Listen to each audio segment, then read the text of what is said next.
چوتھے دن اس نے فون پر رابطہ کیا۔ پہلے تو کسی ملازم نے ریسیور اٹھایا۔ وجاہت کا نام سن کر تھوڑی دیر خاموشی رہی، پھر سسر کی آواز سنائی دی، ہیلو چودھری وجاہت علی تم ہو؟ جی چودھری چچا، السلام علیکم۔ بیٹے اس روز میں نے تمہارے سلام کا جواب نہیں دیا تھا، آج وعلیکم السلام کہتا ہوں۔ تم پر بھی اللہ کی طرف سے سلامتی ہو۔ وہ ہچکچاتے ہوئے بولا، میں اپنی شریک حیات سے بات کرنا چاہتا ہوں۔ ضرور کرو، مگر یاد رکھو جب تک تمہاری حویلی میں شیطان ہے میری بیٹی سے وہاں جانے کی بات نہ کرنا۔ تھوڑی دیر کے لیے خاموشی چھا گئی، پھر سلطانہ کی آواز سنائی دی، ہیلو میں بول رہی ہوں، کیسی ہو؟ جی رہی ہوں، آپ سنائیں؟ مر رہا ہوں۔ تم اپنے ذہنی سکون کے لیے میکے گئیں اور میرا سکون لے گئیں۔ کل رات میں نے نیند کی گولیاں کھائیں، سنا ہے اس کی عادت پڑ جائے تو پھر 2-4 گولیوں سے بھی نیند نہیں آتی۔ سیاسی معاملات میں دماغ حاضر نہیں رہتا، تم سمجھ سکتی ہو۔ سیاسی لیڈر کہیں سے بھی ذرا بھی کمزور ہو جائے تو حریف اسے اسمبلی میں پہنچنے سے پہلے پچھاڑ دیتے ہیں۔ میں تو سمجھ رہی تھی آپ سب کچھ بھول کر کامیابی کی جد و جہد میں مصروف ہو گئے ہوں گے۔ میں سب کچھ بھول سکتا ہوں، تمہیں بھول کر دنیا کو نہیں جیت سکتا۔ میں ہار جاؤں گا سلطانہ، میں اندر سے بالکل خالی ہو گیا ہوں۔ یہاں صرف میرا جسم ہے، ذہانت اور سوچنے سمجھنے کی صلاحیتیں تم لے گئی ہو۔ وہ چپ رہی، سوچ میں پڑ گئی۔ اس نے کہا، میں نے کئی بار سوچا تم سے ملنے کو آؤں، پھر سوچا تم میرے گھر سے واپس گئی ہو، مجھے بھی تمہارے دروازے سے واپس کر دیا جائے گا۔ آپ نے درست نہیں سوچا۔ آپ میرے ساتھ آج رات کا کھانا کھائیں گے؟ وہ ایک دم سے خوش ہو کر بولا، سچ؟ اسے جواب نہیں ملا۔ اس نے ہیلو ہیلو کہا، سلطانہ کو آوازیں دیں، پھر سمجھ میں آیا دعوت دینے والی نے شرما کر ریسیور رکھ دیا ہے۔ وہ خوابگاہ میں اکیلی تھی، ایک صوفے پر بیٹھی سامنے پلنگ کو دیکھ رہی تھی۔ اس بستر پر وہ بچپن سے سوتی آئی تھی، صرف نئے ڈیزائن کے پلنگ بدلتے رہے تھے، ورنہ میکے کا بستر وہی تھا جہاں اسے وقت پر نیند آ جایا کرتی تھی۔ لیکن سسرال سے پہلی ہی رات واپس آنے کے بعد سے اس کی نیند اڑ گئی تھی۔ سہاگ کی سیج سے واپس آنے والی جوانی کو بچپن کے بستر پر نیند نہیں آتی تھی۔ وہ خوابگاہ کا دروازہ اندر سے بند کر کے فرش پر سو گئی تھی۔ اب تو بستر کو دیکھتے ہی شعلے سے لپکتے ہوئے دکھائی دیتے تھے۔ وجاہت نے فون پر مختصر سی گفتگو میں اپنے جذبات کو بڑی حد تک پیش کر دیا تھا۔ وہ کچھ نہ کہہ پائی تھی، رات کو کھانے پر بلا کر شرما گئی تھی، یہ سوچ کر پریشان ہو گئی تھی کہ دعوت دے کر انجانے پن میں کوئی بے حیائی تو نہیں ہو گئی۔ سلطانہ کو وہ آواز پتھر کی طرح لگی۔ شرافت کہہ رہا تھا، میری باتیں سنو گی تو تمہارا کوئی نقصان نہیں ہوگا۔ تم نے ثابت کر دیا ہے کہ کوئی غلط بات ہو تو تم گھونگھٹ میں بھی سر اٹھا کر بولتی ہو اور غلطی کے خلاف جنگ جاری رکھتی ہو، اور اگر سچ بات ہو تو اسے تسلیم کر لیتی ہو۔ وہ خاموشی سے سن رہی تھی۔ وہ بول رہا تھا، تمہاری شخصیت میں بنیادی بات یہ ہے کہ تمہیں سب سے زیادہ اپنی پارسائی عزیز ہے۔ پارسائی نہ رہے تو تم اپنے ہی ہاتھ کی کھال نوچ ڈالتی ہو، اور پارسائی پر حرف آئے تو سہاگ کی سیج پر تھوک کر چلی جاتی ہو۔ تم اپنے اس مزاج اور پاکیزگی کو پیش نظر رکھتے ہوئے میری باتیں توجہ سے سنو اور سمجھو۔ وہ ایک ذرا توقف سے بولا، ایک شریف زادی کی زندگی میں اس کی سیج پر صرف ایک ہی مرد آتا ہے، اس کے بعد دوسرا کبھی نہیں آتا۔ تم کہو گی دوسرے سے تمہارا نکاح ہوا ہے، میں کہوں گا یہ معاملہ نکاح کا نہیں ہے، تمہارے بے داغ وجود کا ہے۔ تمہاری آئینہ آبرو اور پارسائی کا ہے۔ تمہیں سنجیدگی سے فیصلہ کرنا چاہیے کہ جو نکاح پڑھایا گیا وہ اہم ہے یا تمہاری پارسائی۔ وہ ذرا چپ ہو کر پھر بولا، پارسائی اہم ہے۔ اس لیے تم احتجاج کرتی ہوئی چلی گئیں۔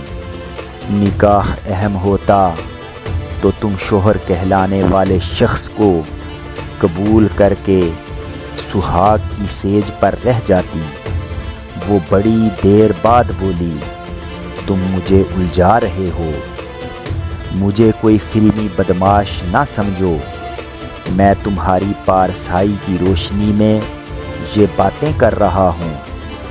یاد رکھو، کاغذ پر لکھا ہوا نکاح منسوخ ہو جاتا ہے۔